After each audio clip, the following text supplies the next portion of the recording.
Hello students and my dear friends, I am Dr. Shalini Shukla and today is 6th of May 2020 Wednesday.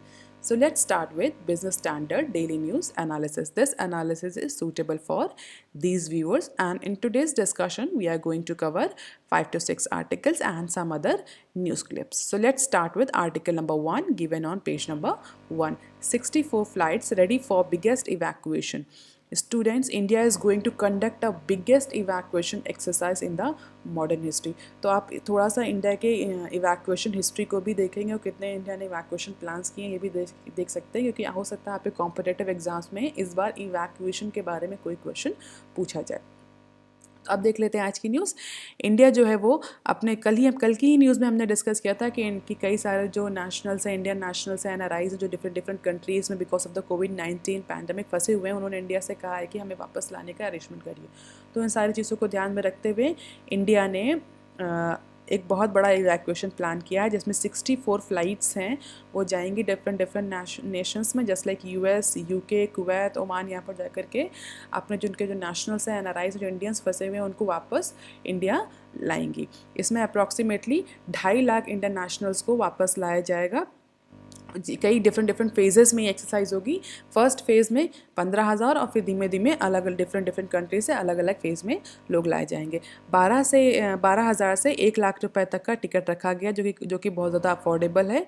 और कुछ जो air prices हैं वो fix कर दिए गए हैं on the basis of the countries. अगर हम कुछ हाईलाइट्स की बात करें तो हाईलाइट्स ये हैं कि जो कंट्रीज़ है कहाँ कहाँ से इंडियंस लाए जाएंगे, तो वो यूएई है, यूके, यूएस, कतार, Arabia, Singapore, Malaysia, Philippines, Bangladesh, Bahrain, Kuwait और ओमान. इन सब से इंडियन नेशनल्स को लाया जाएगा.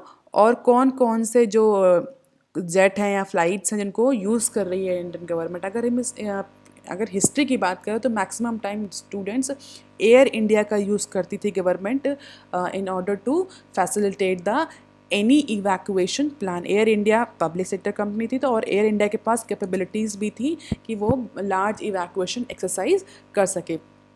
और प्राइवेट सेक्टर के लिए वो उतना प्रॉफिटेबल नहीं होती थी इवैक्यूएशन एक्सरसाइज, तो प्राइवेट सेक्टर उसमें इन्वॉल्व नहीं होता था. इस बार चूँकि एयर इंडिया के मैक्सिमम जो फ्लाइट्स हैं वो ग्राउंडेड हैं, या एयर इंडिया जो इन्वॉल्व है वो भी मेडिकल सप्लाईज के केसेस में इन्वॉल्व है. तो इस बार मैक्सिमम जो यूज़ हो रहे हैं वो डिफेंस के जो फ्लाइट्स हैं, जो कमर्शियल इक्विपमेंट्स हैं, उनको यूज़ किया जा रहा है इवैक्यूएशन को कंडक्ट करने के लिए. अगर हम बात करें तो कमर्शियल जेट में एयर इंडिया बोइंग भी यूज़ हो रहा है. मिलिट्री ट्रांसपोर्ट प्लान्स में C-17 ग्लोब मास्टर और C-130J सुपर हर्क्यूलिस. अगर हम स्टूडेंट आप इन दोनों का नाम थोड़ा सा अच्छे से याद कर लें और इनके बारे में थोड़ा सा इनके स्पेसिफिकेशंस को भी देख लें, क्योंकि C-17 ग्लोब मास्टर जो है वो पिछले कई बार भी इवैक्यूएशन के लिए यूज़ हो चुका है. तो हो सकता है आपसे क्वेश्चन में किसी भी कॉम्पिटेटिव एग्जाम्स में इनसे क्वेश्चन बन जाए कि C-17 ग्लोब मास्टर के स्पेसिफिकेशन क्या है, या किस कंट्री से हमें लिया है, या इंडिजीनियसली डेवलप किया है उसको. इस तरह के क्वेश्चंस आपके सामने आ सकते हैं. नेवी शिप्स को INS जो है उनको भी यूज़ किया जाएगा, जिसमें INS मागर, शार्दुल ये सब हैं. तो इस बार गवर्नमेंट ने बहुत बड़ा इवैक्यूएशन प्लान एक्सरसाइज करने जा रही है. और इंडिया के लिए ये एक आप इसे एक पॉजिटिव पॉइंट भी कह सकते हैं, क्योंकि आगे फ्यूचर में ये इंडिया की सुपर पावर है, soft power in terms of evacuation को और ज़्यादा स्ट्रॉन्ग करेगा. अगर हम बात करें चार्जेस की, तो चार्जेस 12,000 से 1 लाख तक हैं. हालांकि सबके लिए ये ओपन नहीं है. गवर्नमेंट ने कुछ गाइडलाइंस इशू करी हैं कि कौन इस इवैक्यूएशन एक्सरसाइज में किसको इवैक्यूएशन करने में ज़्यादा प्रायोरिटी दी जाएगी और कितने लोग इस फैसिलिटी को अवेल कर सकते हैं. इसमें जो सबसे बड़ी कंडीशन लगाई गई वो है कि केवल एसिम्प्टोमेटिक पैसेंजर्स ही इस इवैक्यूएशन की फैसिलिटी को अवेल कर सकते हैं. और प्रेफरेंस उनको दी जाएगी जो कि प्रेग्नेंट वुमेन है या एल्डरली हैं, और ऐसे लोग जो कि मेडिकल इमरजेंसी की सिचुएशन फेस कर रहे हैं, जो कि इंडिया में मेडिकल टूरिज़्म के लिए आते थे, आना चाहते थे, किसी मेडिकल इमरजेंसी की सिचुएशन में उनको प्रेफरेंस दी जाएगी ओवर अदर ट्रैवलर्स. और कुछ ऐसे रिस्ट्रिक्शंस भी लगाएंगे कि आने के बाद जब वो ट्रैवलर्स इंडिया आएंगे तो they have to download the Aarogya Setu app into their mobile devices. They have to go for mandatorily quarantine. However few individual those who can pay can obtain the paid quarantine facility. Paid quarantine facility भी किसी किसी state में use की जा रही है, जहाँ पर ऐसे इंडियंस या ऐसे सिटीजन्स जो कैपेबल हैं, जो पे कर सकते हैं, वो कुछ अमाउंट पे करके बेटर क्वारंटाइन फैसिलिटी को अवेल कर सकते हैं. तो इस तरह की कुछ कंडीशंस लगाई गई हैं. अगर हम बात करें इवैक्यूएशन हिस्ट्री की, तो इंडिया करीब 30 से ज़्यादा इवैक्यूएशंस अभी तक कर चुका है और इंडिया के पास बहुत रिच एक्सपीरियंस है इवैक्यूएशन करने का। कई कई बार तो इंडिया ने या इंडियन गवर्नमेंट ने दूसरे कंट्रीज़ के नेशनल्स को भी इवैक्यूएट किया है या उनके घरों तक या उनके कंट्री तक पहुंचाया इन कोलैबोरेशन विद दैट गवर्नमेंट। और अगर कुछ फेमस इवैक्यूएशन प्लान्स की बात करूँ जो बहुत फेमस और रिसेंटली हुए हैं, एक था ऑपरेशन रहा जिसमें यमन क्राइसिस में हुआ था और जिसमें करीब 5,000 से लेकर के और 1,000 सिटीजन्स, 5,000 इंडियन सिटीजन्स और 1,000 अदर सिटीजन्स मतलब 41 कंट्रीज़ के अदर सिटीजन्स को भी इंडिया ने इवैक्यूएट किया था। साउथ सूडान में जब क्राइसिस हुई थी, साउथ सूडान में क्राइसिस क्या हुई थी, सूडान एक कंट्री था जो बाद में डिवाइड हो गया 2 डिफरेंट कंट्रीज़ में, एक सूडान हो गया और एक साउथ सूडान हो गया। तो साउथ सूडान में भी जब ये क्राइसिस चल रही थी, वहाँ पर भी जब ये गोरिल्ला वॉर और सिविल वॉर की कंडीशन थी, तो इंडिया ने संकट मोचन ऑपरेशन किया था और उस ऑपरेशन में करीब 156 इंडियंस थे, उनको इवैक्यूएट किया था। और स्टूडेंट याद रखिए, इसमें भी C-17 ग्लोब मास्टर का ही यूज़ हुआ था। इवन अगर आप कोविड-19 के केस में भी देखें तो कोविड-19 के केस में भी ये पहला इवैक्यूएशन एक्सरसाइज नहीं है इंडिया, इससे पहले भी इंडिया इवैक्यूएशन एक्सरसाइज कर चुका है। अगर आप न्यूज़पेपर पढ़ते होंगे, न्यूज़ से फ्रेंडली होंगे तो आपको पता होगा। आप देख लेते हैं article number 2 given on page number 1, banks park record 8.4 trillion with RBI। जैसा कि हम RBI भी इस चीज़ से बहुत कॉशियस था और ये हम कंटिन्यूसली डिस्कस कर रहे थे कि banks are reluctant to give loan और reluctant to give credit to even the NBFCs और द इंडिविजुअल क्रेडिटर्स। क्यों? क्योंकि वो आगे चांसेस हैं, देयर आर हाई चांसेस कि वो NPA में कन्वर्ट हो जाए because of the doldrum economic situation जो है वो इस समय बहुत पॉजिटिव नहीं है। आगे आने वाले टाइम में भी productions are not very good, तो banks are not ready to give the loans. Even RBI ने 50,000 करोड़ की रीफाइनेंस विंडो NBFCs के लिए क्रिएट करी थी। 50,000 करोड़ की refinance window specifically mutual fund companies के लिए क्रिएट करी थी। रिवर्स रेपो रेट को डिक्रीज़ किया था, ऑपरेशन ट्विस्ट, रेपो कैप लगा दी थी, SGB लगा दी थी, लॉन्ग टर्म रेपो रेट में भी रिविजन्स किए थे, मोराटोरियम पीरियड भी इंक्रीज़ किया था। बट इन सब के बावजूद भी ये देखा जा रहा है कि जो कमर्शियल्स बैंक हैं वो लेंडिंग करने को तैयार नहीं है और वो अपनी एक्सेस लिक्विडिटी को RBI को में लेंड कर रहे हैं, पार कर रहे हैं। Even with the decreased reverse repo rate decreases के बाद भी they are ready to take the they are actually not ready to take the risk by giving the loans to NBFCs और the individual creditors। वो अपने cash को idol रखने को भी इवन देखा जाए कमर्शियल बैंक्स तैयार हैं। जब RBI ने रिवर्स रेपो रेट डिक्रीज़ किया था, आप बताएंगे मुझे कि करंट रिवर्स रेपो रेट क्या है और लास्ट टाइम RBI ने उसको कितना डिक्रीज़ किया है, हम न्यूज़ में डिस्कस कर चुके हैं। तो RBI ये एज्यूम कर रही थी कि अगर रिवर्स रेपो रेट कम रहेगा तो बैंक्स अपना एक्सेस अमाउंट जो है वो RBI में पार्क नहीं करेंगे और उसको लोन के फॉर्म में हायर रेट्स पे NBFCs, म्यूचुअल फंड्स या इंडिविजुअल इन्वेस्टर्स को देंगे, जिससे कि इन्वेस्टमेंट बढ़ेगा और मार्केट में मनी सप्लाई बढ़ेगी, डिमांड क्रिएट होगी और इकोनॉमी रिवाइव करेगी। हालांकि इस चीज़ के साइन कहीं से नहीं दिख रहे हैं। ट्यूसडे को कमर्शियल बैंक ने सबसे ज़्यादा और सबसे बड़ा अमाउंट जो है वो RBI में पार्क किया, ऐसा डेटा कहता है। Banks have parked record 8.42 trillion of their access liquidity with RBI, data released by central bank on Tuesday. और इस तरह से अगर कमर्शियल बैंक्स अपने एक्सेस मनी को, जो उन्हें पैसा दिया गया है, जो एक रीफाइनेंस की विंडो क्रिएट करी गई, अगर वो उस तरह से अपना एक्सेस मनी RBI में रख देंगे तो it will be very difficult for RBI to actually revive the economy. क्योंकि एक्सेस मनी जो है RBI दे रही है बैंक्स को लोन करने के लिए, बैंक्स लोन नहीं करके वापस RBI में रख रहे हैं, तो मार्केट में जो लिक्विडिटी क्रंच है वो अगेन इम्प्रूव होगा और बढ़ेगा, जिसकी वजह से क्या होगा, डिमांड शॉर्ट आउट करेगी, फॉल करेगी। और अगर डिमांड फॉल करेगी तो फिर मार्केट में ग्रोथ या इकोनॉमी में ग्रोथ देखने को नहीं मिलेगा। हालांकि अगर देखा जाए नंबर तो अप्रॉक्सीमेटली ये नंबर 7 ट्रिलियन का रहता है, बट इस बार ये 1.42 ट्रिलियन से बढ़ गया, जो कि फाइनेंशियल मार्केट में बहुत इंस्टेबिलिटी कॉज करेगा अगर आरबीआई ने कोई भी मेजर इस पर नहीं लिया। तो it's a very critical situation for RBI कि आरबीआई सारे मेजर्स अडॉप्ट कर चुका है, रीफाइनेंस विंडो क्रिएट कर चुका है, सब कुछ कर चुका है। इसके बावजूद भी commercial banks are not ready to lend their money to the NBFCs or to the individual investor because of the fear of the exposures to NPA। अगर हम देखें, अगर आरबीआई के साथ जो पार्किंग देखें कि कितना सरप्लस पार्क हुआ, तो आप देख सकते हैं कंटिन्यूसली ये इंक्रीज होता जा रहा है और इस बार इसने 8 ट्रिलियन की भी लिमिट को क्रॉस कर दिया है। तो it's not a very good symptom. और जैसा कि बहुत सारे इकोनॉमिस्ट कह ही रहे हैं कि India is going to face the economic catastrophe, तो आरबीआई के साथ पास एक्स्ट्रा अमाउंट लैंड करना, this is one of the symptom which indicates that economy is not going to revive in a very short period of time, it will take a very long hit। अब देख लेते हैं article number 3 given on page number 2, Flipkart stamp deal see heavy traffic for non essentials item. जैसा कि हम सभी जानते हैं लॉकडाउन 3.0 में गवर्नमेंट ने ऑरेंज और ग्रीन जोन में कुछ एक्टिविटीज़ को प्रमोट करने के लिए, कमर्शियल एक्टिविटीज़ को प्रमोट करने के लिए उन्हें एग्जम्पशन देते थे, जिसमें कि जो कि ई कॉमर्स कंपनीज़ हैं उनको अलाउ था कि वो ग्रीन और ऑरेंज जोन में नॉन एसेंशियल आइटम्स या नॉन एसेंशियल कमोडिटीज़ की सप्लाई कर सकें। और जैसे ही ये एक्टिविटी रिज्यूम हुई या एग्जाम्पशन हुआ, वैसे ही फ्लिपकार्ट्स और स्नैपडील जैसी जो ई कॉमर्स कंपनीज थी उन्होंने नॉन एसेंशियल आइटम्स की कैटेगरी में हैवी ट्रैफिक फेस किया, जो कि basically laptop, mobile phones, air conditioners और कूलर्स के लिए था। बेसिकली अगर हम देखें तो इलेक्ट्रॉनिक्स और वाइट गुड्स की जो डिमांड थी उसका ट्रैफिक सडनली बहुत बढ़ गया है, क्योंकि अभी तक करीब 40 दिनों तक लॉकडाउन था, जिसमें कि और मैक्सिमम जो लोग हैं वो वर्क फ्रॉम होम कर रहे हैं। तो headphone, mobile phone, chargers, laptops, इन सब की डिमांड भी बढ़ रही है। On the other hand weather की वजह से जो India is going to face a summer weather, उसमें एयर कंडीशनर्स और कूलर की भी डिमांड बढ़ रही है। तो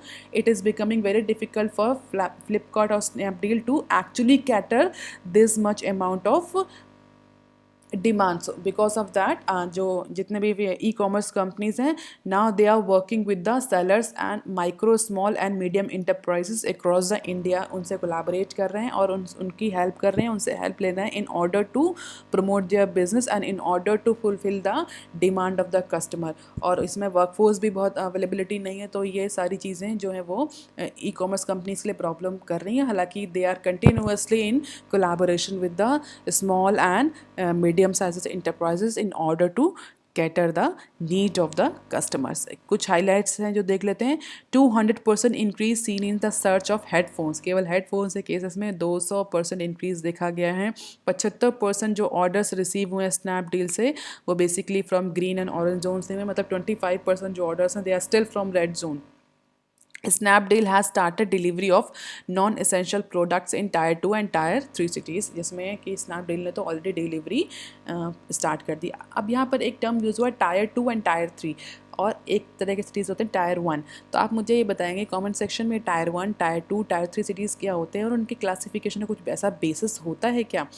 और हेयर ट्रिमर्स की भी डिमांड जो है वो आप देख सकते हैं। Amazon says it is accepting orders as allowed by ministry of home affairs directive and respective state government guidelines. जो कि कमर्शियल ई कॉमर्स कंपनीज हैं वो कह रही हैं they are accepting the orders on the basis of the central government guidelines as per the और state government guidelines. कहीं कहीं स्टेट गवर्नमेंट सेंटर ने तो ऑर्डर कर दिया है कि ऑरेंज और जो ग्रीन जोन है वहाँ पर कमर्शियल एक्टिविटीज़ या कुछ एक्टिविटीज़ आप चला सकते हैं, बट कहीं कहीं जगह स्टेट गवर्नमेंट के पास भी अथॉरिटी होती है और उन्होंने अभी भी इस तरह की एक्टिविटीज़ को एग्जेम्प्ट नहीं किया है, उनको अभी परमिशन नहीं दी कि वो ऑपरेट कर सके। जैसे कि अगर आप कल की न्यूज़ से अपडेट हो तो आपने देखा होगा कि मुंबई में जब लिकर बैन हटने के बाद मुंबई में जब बहुत ज़्यादा रश हुआ तो मुंबई ने अपने वहाँ की अपनी लोकल गवर्नमेंट ने ऑलरेडी लिकर बैन अपने पावर अथॉरिटीज़ को यूज़ करते हुए फिर से लिकर बैन को इम्पोज कर दिया।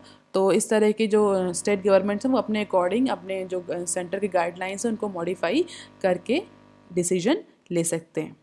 अगर आपको पता हो कि हेल्थ जो है वो स्टेट लिस्ट में आता है, तो इस स्टेट्स के पास अथॉरिटीज़ होती हैं, they can modify the guidelines given by the centre. अब देख लेते हैं आर्टिकल नंबर 4 और 5। एक्चुअली ये दोनों आर्टिकल हैं वो लिकर और पेट्रोलियम से रिलेटेड हैं, तो I have combined both of them in order to save your time. अब देख लेते हैं article number 4, steep hike in the petrol diesel excise duty and state tap liquor fuel to fill coffers. जैसा कि हम सभी जानते हैं कि जो इस समय इंटरनेशनल मार्केट में पेट्रोलियम और क्रूड ऑयल के प्राइसेस जो हैं वो बहुत कम चल रहे हैं, और जिसकी वजह से जो रिवेन्यू है गवर्नमेंट का वो भी कम हो रहा है, और डिमांड नहीं है, उस डिमांड की वजह से भी स्टेट एंड सेंट्रल गवर्नमेंट का रिवेन्यू बहुत फॉल कर रहा है। अगर हम बात करें टोटल रिवेन्यू की, कितना रिवेन्यू गवर्नमेंट के पास कहाँ से आता है, तो आप ये देख सकते हैं रिवेन्यू सोर्स जो एक्चुअली गवर्नमेंट के होते हैं। जीएसटी का ये इतना सोर्स है 28.5%, corporate tax 28.1%, personal income tax 26.3%, excise 11% and custom is 5.7%। ये सेंट्रल गवर्नमेंट का आप इसको अप्रॉक्सीमेटली ले सकते हैं। ऐसे ही स्टेट गवर्नमेंट के भी रिवेन्यू सोर्सेज होते हैं। अगर हम डायरेक्ट सोर्सेज को छोड़ दें तो इनडायरेक्ट सोर्सेज में petroleum products, liquor, stamp duty and tobacco, ये 4 कमोडिटीज़ मिलकर या 4 प्रोडक्ट मिलकर के स्टेट गवर्नमेंट का 90% जो है वो जनरली 90 अप टू 90% वो टैक्स रिवेन्यू लाते हैं। इसका मतलब ये जो 4 कमोडिटीज़ हैं किसी भी स्टेट के लिए बहुत इंपॉर्टेंट है, क्योंकि 90% उनका नॉन टैक्स बोलते हैं डायरेक्ट टैक्स, इनडायरेक्ट टैक्स का रिवेन्यू कॉन्स्टिट्यूट करते हैं। तो अब इस समय अगर देखा जाए तो पेट्रोलियम या पेट्रोल की या डीजल की डिमांड भी बहुत फॉल कर रही है, और लिकर पर भी बैन था। स्टैम्प ड्यूटी भी, इससे जो इनके पास जो आता था रिवेन्यू वो भी बहुत ज़्यादा फॉल है, क्योंकि कोई नई रजिस्ट्री नहीं हो रही, बहुत सारे ऑफिसेज बंद हैं, कहीं रियल स्टेट में कोई भी नई रजिस्ट्री या सेल या बिक्री या खरीदारी नहीं हो रही है, तो उसकी वजह से स्टैम्प ड्यूटी का भी रिवेन्यू फॉल कर रहा था। पेट्रोलियम या डीजल, क्योंकि बहुत सारी कमर्शियल एक्टिविटीज़ बंद थी, बहुत सारे जो व्हीकल्स हैं उनका और ट्रांसपोर्टेशन था वो सब बंद था, जिसकी वजह से उसकी भी डिमांड कम थी, और लिकर की भी शॉप्स बंद थी because of the economic lockdown. तो ये सब की वजह से जो स्टेट थे उनके रिवेन्यू बहुत फॉल कर गया था, अप्रॉक्सीमेटली 90% तक फॉल देखा था। और ऑन द अदर एंड अगर आप बात करें तो एक्सपेंडिचर भी बढ़ रहा था हेल्थ सेक्टर में, तो उसकी वजह से लिकर को, कल मैंने क्वेश्चन भी पूछा था आपसे, आप में से किसी ने आंसर नहीं किया, लिकर की शॉप्स को ओपन करने का जो डिसीजन वो गवर्नमेंट ने लिया था कि लिकर की शॉप ओपन करी जाए, जिससे कि जो टैक्स कलेक्शन है वो थोड़ा सा इंप्रूव करे और स्टेट गवर्नमेंट के पास थोड़ा सा रिवेन्यू आए, जो कि other essentials areas just like health care, infrastructure में लगाया जा सके। और लिकर के बाद गवर्नमेंट ने ये हमने उस दिन भी डिस्कस किया था जब हम ब्रेंट ऑयल और क्रूड ऑयल के पेट्रोलियम प्राइसेस के बारे में डिस्कस कर रहे थे, कि जो पेट्रोल होता है उस पर जितने भी टैक्स लगते हैं वो बहुत ज़्यादा इंपॉर्टेंट सोर्स होते हैं, चाहे वो सेंट्रल गवर्नमेंट हो चाहे वो स्टेट गवर्नमेंट, दोनों के रिवेन्यू बॉक्स का, ठीक है। तो और गवर्नमेंट प्लान कर रही है कि वो जो इस रेट लो हुआ है उसको यूज़ करके अपने रिवेन्यू को बढ़ाए, इसलिए गवर्नमेंट ने पेट्रोल और डीजल पर एक्साइज ड्यूटी को भी इंक्रीज़ कर दिया है। Taking a cue from the state, the center announced one of the steepest hike in the duties of petrol and diesel in the recent history by raising it up 10 to 13 पर litre, 10 से 13 rupees पर litre का increment देखा गया है, government ने excise duty में लगाया, जिससे कि उसका जो रिवेन्यू है वो बहुत ज़्यादा बढ़ेगा और उस रिवेन्यू को यूटिलाइज़ किया जा सकेगा for other purpose. Retail prices however will see no change as the price hike will be absorbed by oil marketing companies against the fall in the crude prices. और अगर जो रिटेल प्राइसेस आएंगे उस पर बहुत ज़्यादा आपको फॉल देखने को नहीं मिलेगा। जो ये बर्डन बोला जा रहा है, ये बर्डन बेसिकली जो ऑयल कंपनीज हैं वो एब्जॉर्ब कर लेंगी। कैसे एब्जॉर्ब कर लेंगी? क्योंकि इंटरनेशनल मार्केट में ऑयल के प्राइसेस, क्रूड ऑयल के प्राइसेस बहुत फॉल कर रहे हैं। तो अगर आप रिटेल प्राइस तक इसका जो एक्साइज ड्यूटी बढ़ी, जब तक रिटेल प्राइस तक जाएगी तो उसको बीच में जो ऑयल मार्केटिंग जो रिफाइनरीज कंपनीज हैं वो एब्जॉर्ब कर लेंगी, क्योंकि वो ऑलरेडी वो इंटरनेशनल मार्केट से सस्ते में खरीद रही है, तो उनको इतना इस पर ज़्यादा एक्साइज ड्यूटी देने में ज़्यादा प्रॉब्लम नहीं होगी, और इवेंचुअल जो कस्टमर है उस तक बहुत ज़्यादा प्राइस चेंज नहीं होगा। Road and infrastructure cess was hiked by 8 for petrol and diesel, and special additional excise duty was hiked by 2 per liter and 5 per liter। ये इंक्रीमेंट देखने को मिला है, जिसमें गवर्नमेंट का बेसिक जो पर्पस है वो इंक्रीज रिवेन्यू कलेक्शन है, ताकि जो इस समय जो जितने भी कॉफर्स खाली हैं स्टेट और सेंट्रल गवर्नमेंट को दोबारा से फिलअप किए जा सकें।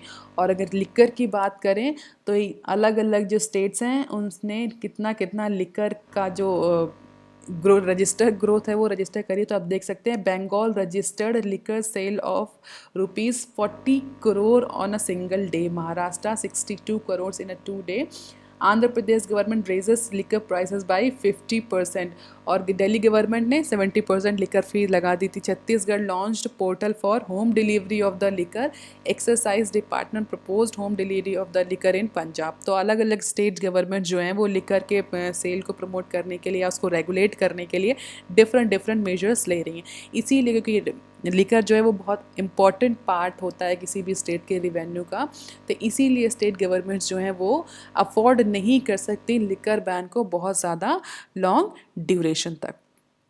अब देख लेते हैं article number 6 given on page number 12, antibody to destroy corona made Israel.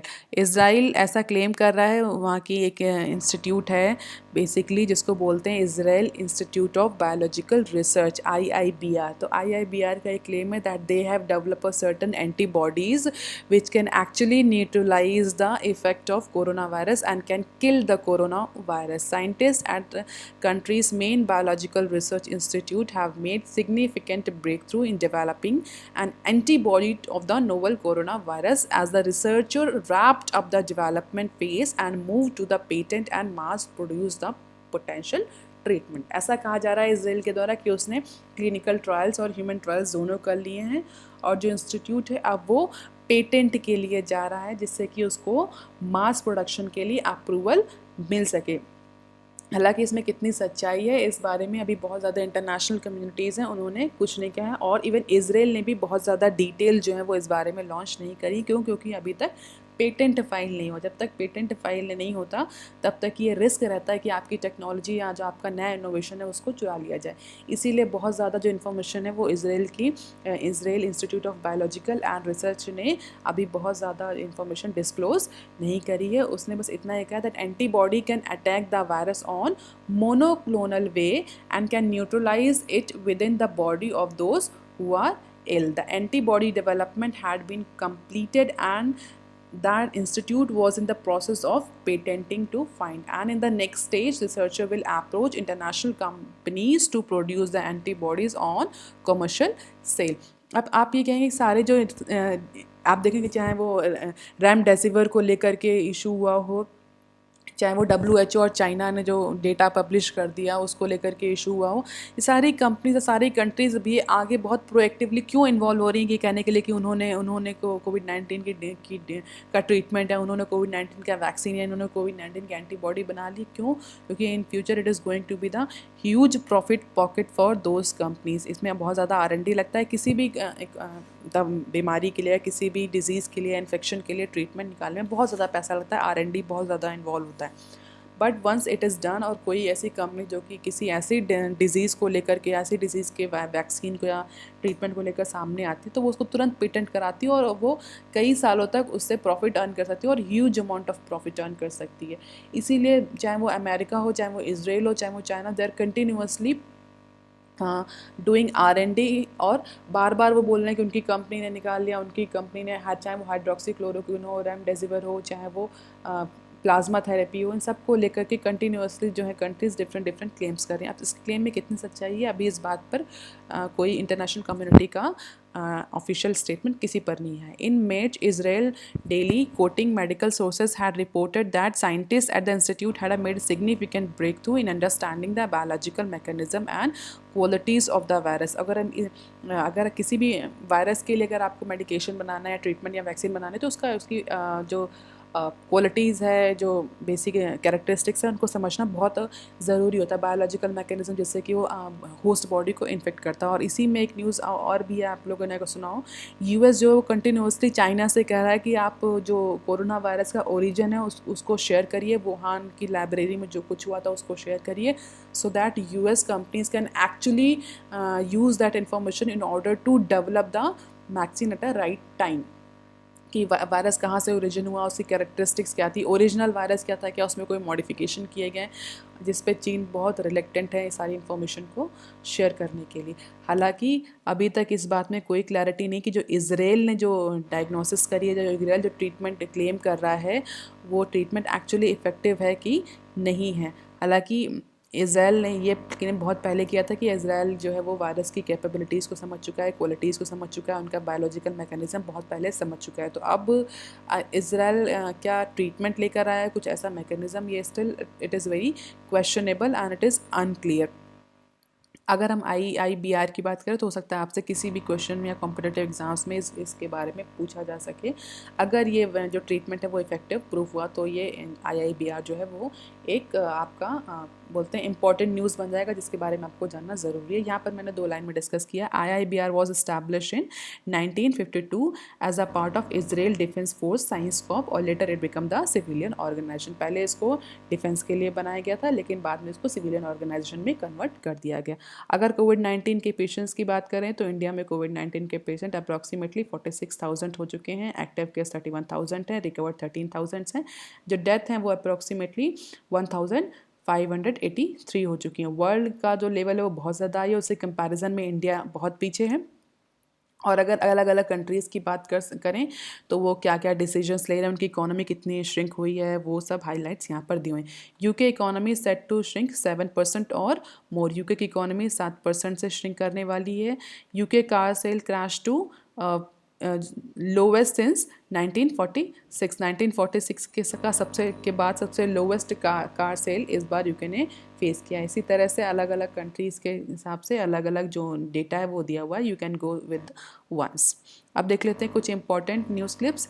PE funds see new opportunities in post covid world. जो वेंचर कैपिटलिस्ट हैं, जो प्राइवेट इक्विटी कंपनीज़ हैं, वो कोविड-19 पैंडेमिक के बाद से they are now seeing the new opportunities कैसी, वो क्रेडिट फैसिलिटीज़ को अपनी इलाज करने जा रही हैं। हालांकि अभी जो प्राइवेट इक्विटी है, जो वेंचर कैपिटलिस्ट हैं, दे आर वेरी लेस, 2 और 3% उनका बिजनेस है, क्रेडिट रेटिंग में उनका एक्सपोजर है। लेकिन अब वो प्लान कर रहे हैं कि आगे आने वाले टाइम में, क्योंकि पोस्ट कोविड के बाद जो वो रिकवरी है किसी भी कंट्री में, इवन द वर्ल्ड में जो इकोनॉमी की रिकवरी वो बहुत स्पीडी होगी, बहुत फास्ट होगी। तो उसके लिए जो वेंचर कैपिटलिस्ट हैं वो प्लान कर रहे हैं कि they will provide the credit और they will enlarge their credit facility, especially long term credit facilities to the companies who are actually small and medium enterprises और NBFCs जो नॉन बैंकिंग फाइनेंशियल्स में हैं, उनको भी जो वेंचर कैपिटलिस्ट हैं उनमें भी वो इन्वेस्ट करेंगे, उनको भी क्रेडिट फैसिलिटीज़ प्रोवाइड करेंगे। टेक कंपनीज़ और हेल्थ केयर कंपनीज़ को भी क्रेडिट फैसिलिटी प्रोवाइड करने की अपॉर्चुनिटी को जो वेंचर कैपिटलिस्ट हैं वो देख रहे हैं।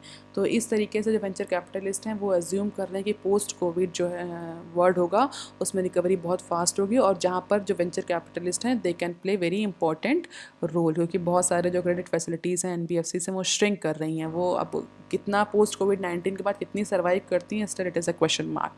अब देख लेते हैं दूसरी news. State gives out only 61% of April grain quota. Central government जो स्टेट गवर्नमेंट को जो फूड सिक्योरिटी के तहत जो भी फूड ग्रेन्स प्रोवाइड करते हैं, अगर आपको पता हो तो फूड सिक्योरिटी के तहत गेहूं और चावल बहुत मिनिमम प्राइस में स्टेट गवर्नमेंट को दिया था, जो फर्दर मार्जिनलाइज सेक्शन है उसको डिस्ट्रीब्यूट करती है। कितने रुपए में डिस्ट्रीब्यूट करता है राइस और कितने में गेहूं, ये आप मुझे बताएंगे कि वीट का क्या प्राइस है और राइस का क्या प्राइस है अंडर फूड सिक्योरिटी एक्ट, जिसमें जो स्टेट गवर्नमेंट है वो मार्जिनलाइज सेक्शन या पुअर सेक्शन को या BPL सेक्शन को प्रोवाइड करती है।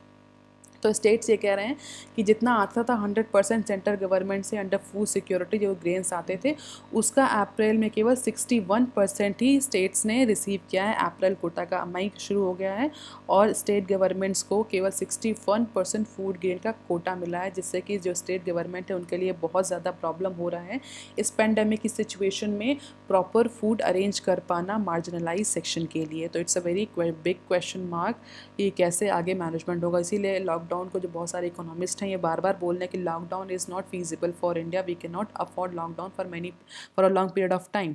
और छोटी सी न्यूज़ और है, Harsh Lodha reappointed director in MP Birla firm. तो उसका आप थोड़ा सा डिटेल में देख सकते हैं, there is some news attached with this, तो आप उसको थोड़ा सा डिटेल में जा करके पढ़ सकते हैं। News of the day, antibody to destroy corona made Israel, ये न्यूज़ ऑफ द डे आप इसको डिटेल में पढ़ सकते हैं, जिसमें आप इसके इंस्टीट्यूट के बारे में, एंटीबॉडीज़ कितने तरह की होती है, उनका क्या रोल होता है, और मोनोक्लोनिकल वे क्या होता है जिससे कि एंटीबॉडी एक्चुअली वायरस पर अटैक करती हैं। तो इस चीज़ को थोड़ा सा डिटेल में पढ़ सकते हैं, क्योंकि यहाँ पे कॉम्पिटिटिव एग्जाम्स का पार्ट हो सकते हैं। These are the references, and thank you. If you like, please share and subscribe.